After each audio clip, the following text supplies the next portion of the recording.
Salmos nos dice la palabra de Dios: bendice alma mía a Jehová y no olvides ninguno de sus favores.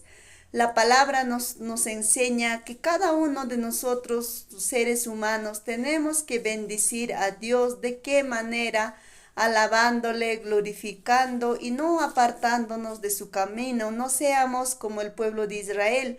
Cuando a Israel Dios le había bendecido en gran manera con sus animales, con su negocio, este pueblo se había alejado de Dios. En este pueblo había crecido un orgullo en su corazón y había dicho: yo lo he logrado con mi fuerza, con mi poder, he logrado esta riqueza. Por eso nos recuerda en el libro de Salmos: bendice alma mía a Jehová y no olvides ninguno de sus favores, de sus beneficios.